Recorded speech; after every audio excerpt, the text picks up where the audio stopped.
All right, hi there, folks. Welcome back. In this video, we're going to talk through the specific anxiety that's tied to a loss of control and power.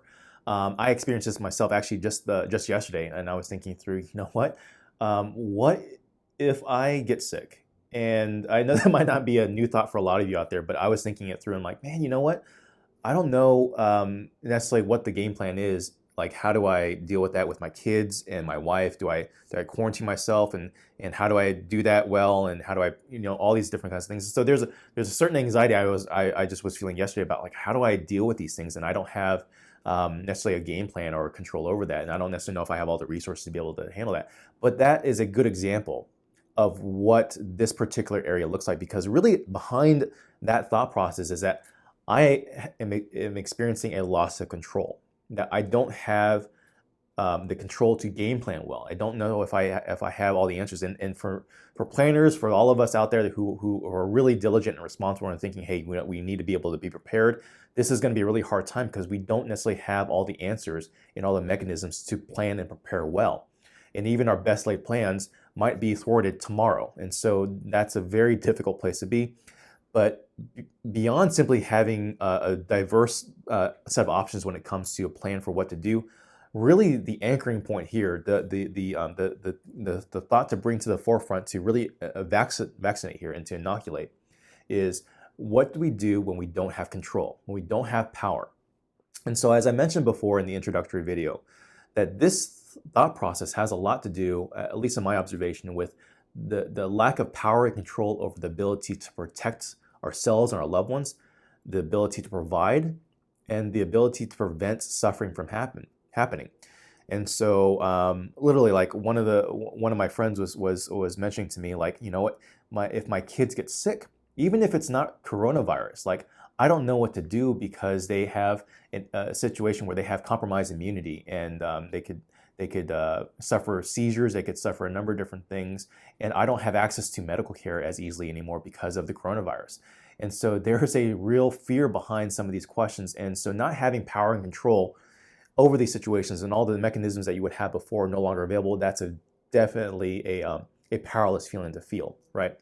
And so what I want to do again is, instead of trying to go around the route of figuring out how do we shore up those plans and get better plans in place to feel more secure, I'm going to go a different direction and again attack it from the worst case scenario here, to inoculate and to build resiliency and say, what if those things happen? And this is where the hard part happens, and that's the hard work. But then it really comes into, what if I don't have the ability to protect my family? What if I don't have the ability to provide well for them, or if we don't have the resources that we need to be able to feed our kids, or that we can't prevent them from getting sick or from suffering? This moves us. The reason why I want to save this video for kind of the later end is because this is when it starts getting really hard. Because particularly as it relates to us, as when we're thinking of ourselves as husbands and wives, as fathers, mothers, children to our adult parents, our anxiety when it comes to around loss of control and power is that we are no longer able to function and do the things that we normally would do to fulfill those roles well, to carry out our responsibilities, and that's always a hard thing.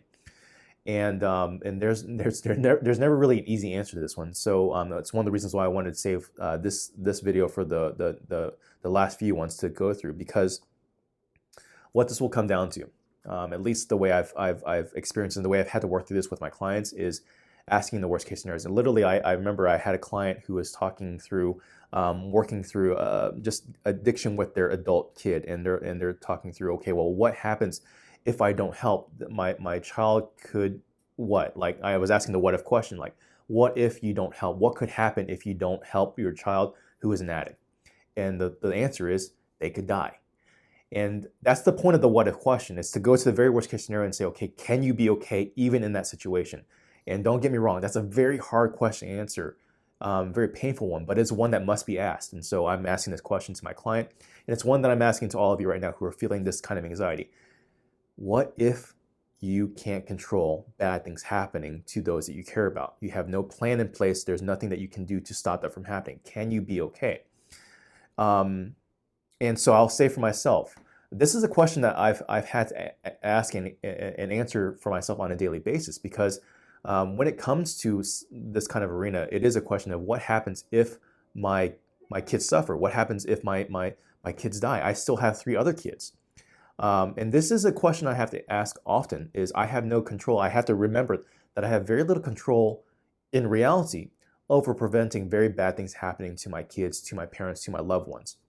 And when I understand that, and when I can accept that fact that I can do as much as I can plan as best I can be as responsible as I can, but at the end of the day, I don't have nearly as much control as I think that I do, then there begins to be a sense of peace and acceptance about that. I'm reminded every day, because I've gone through child loss, that yes, my daughters and my other son could die. And that's a very hard prospect to consider, a very painful one, but it is one that I have to be able to work into and say, okay, if I can't be okay with that, if I cannot find a way to anchor that and to be at peace with that, then yes, my anxiety is going to overrun me. It's going to overwhelm me, and it's going to augment and make me a much lesser resilient and much weaker person than I really want to be for my kids, for my family, and so forth. So that's really where this is going to go, is if you're feeling a loss of control and power in these different areas, asking the what if question really requires of us to engage some of the hardest things so that we can begin to build that resiliency and to inoculate ourselves so that we're more prepared for the really hard stuff down the line. I know that might not be some of the things that you want to hear. It might not necessarily be the things that you want to do to consider. But again, this is working out where we're trying to break down the muscles and really dig into the pain parts of what you're dealing with so that we can rebuild and allow you to become a much stronger, much more resilient version of yourself. And so that's the concept, that's the kind of the thought process of how to anchor those kinds of things.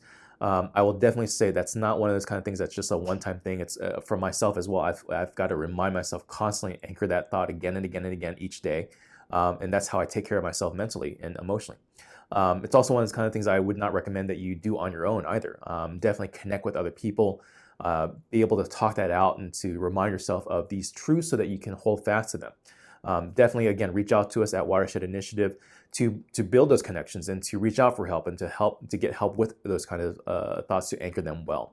Get involved in one of our Facebook groups to be able to engage that process. So I hope that that makes sense. I hope that helps. I know that's a very tall order for a lot of people, for a lot of us, but that's the work that we have ahead of us. So I hope to be able to help you more with that. And so thanks for tuning in. I hope you guys tune into the next video. Thanks.